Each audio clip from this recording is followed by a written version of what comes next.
Well, good morning, good afternoon, whatever it is. I've been busy this morning, as you can see.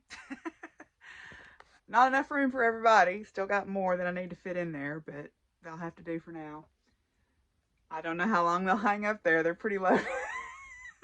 I put lots of nails in them. I just repurposed some drapes that I found in the stuff that my friend Chris gave me. So, yeah, we'll see how it works out. They may be all on the floor tomorrow when I come in here, but at least it's a start. So it gives me some room to put some books and some books up here. Um, and we'll do that after we do chores. Hi, buddy. Are you sharing? Are you sharing? Hi, buddy. Here's your fuzzy wuzzy boy. Here's your fuzzy boy. Here's your fuzzy wuzzy. Well, I just saw my friend Carol. She dropped by to pick up some stuff that I had made for her. Plus, I had a gift for them. She brought me a present. Isn't that a great bow? Look at that thing. I love that. And of course, hot tamales. But she made me something too. She made me this beautiful scarf. Look at this. I love these colors. This makes me incredibly happy. I love these. These are amazing. So I saw her working on this. So yeah, I love this. I love these colors. It smells really good. It's just awesome. I love a handmade gift. So very excited to wear this. It's like a little beam of sunshine. Anyway, I got my chores done. I'm going to visit with Vanessa for a little bit online here and knit. And then I'm going to get back to my knitting. Yay. Okay, so I thought I'd open my today's stitchy box. It's a pattern. It's Christmas clock stockings. And it's got 12 or 10 designs, 2 stocking sizes, and finishing instructions. And I'm reading the information here. It says there are some very beautiful examples of stockings embroidered with clocks in most museums. Why not find out if one of your local ones has them?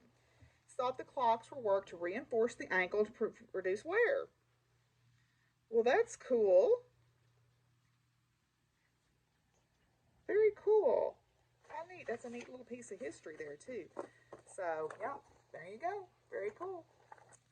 Okay, so for tonight's science segment, I thought I'd share a little bit of a blast from the past about stellar evolution.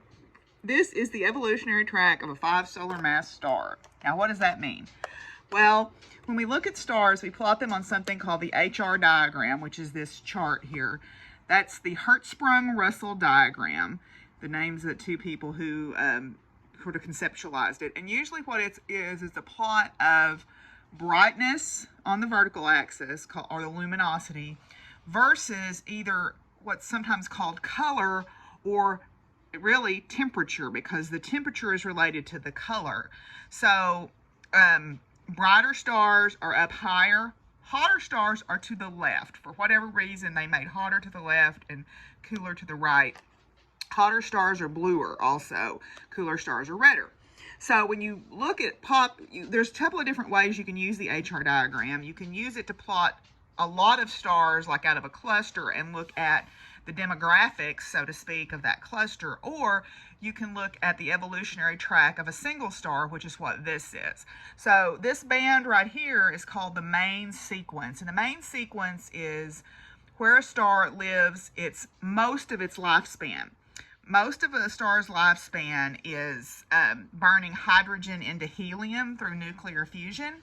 And that's a very stable period in the star's evolution. So its brightness and its temperature don't change a whole lot. Like, for example, right here's our sun on its main sequence position. So if you look at the main sequence, the stars that are down here are older, and the stars that are up here are younger, because big stars live short lifespans because they burn super hot and they burn up their fuel really fast, and cool dim stars live really long lifespans. But what happens with a 5 solar mass star is a 5 solar mass star will go through a evolutionary track similar to this one. This is actually for the sun, but what'll happen is that 5 solar mass star will burn up its hydrogen and it'll start to burn helium. Well, to be able to do that, it has to heat up in its core So it gets brighter and hotter. So it moves up and to the left. Then what happens is the outer part of the star starts to expand and it becomes a red giant. So it expands really fast, kind of like a bag of microwave popcorn will puff up really fast. So it'll puff up and it'll get really bright, but cooler, okay? Because it's when, remember, we talked about pressure canning, gases expanding get cooler.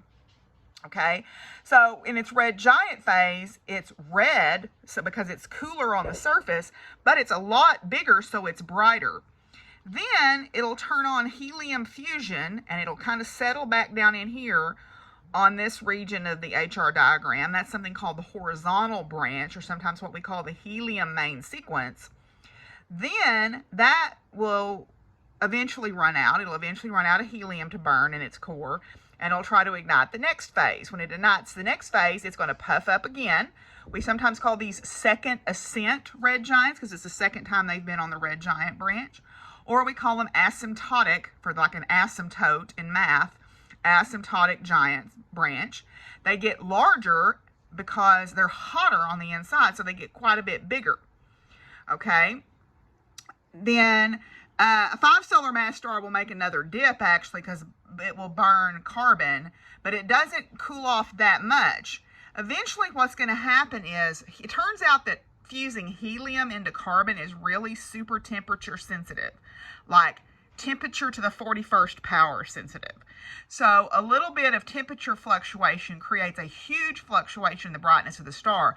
So this star kind of goes through this pulsational phase where it brightens and dims, and it brightens and dims. And I kind of liken it to somebody winding up to a really big sneeze. So it'll brighten and dim, and it'll get brighter and dimmer. And each time it swings through this variation, it gets a little bit brighter and a little bit brighter and a little bit more unstable, and eventually it sort of sneezes off its outer atmosphere. So this outer part of the star will actually detach and become a planetary nebula. So the outer layers of the star get blown off sort of gently in a sneeze, not an explosion like a supernova.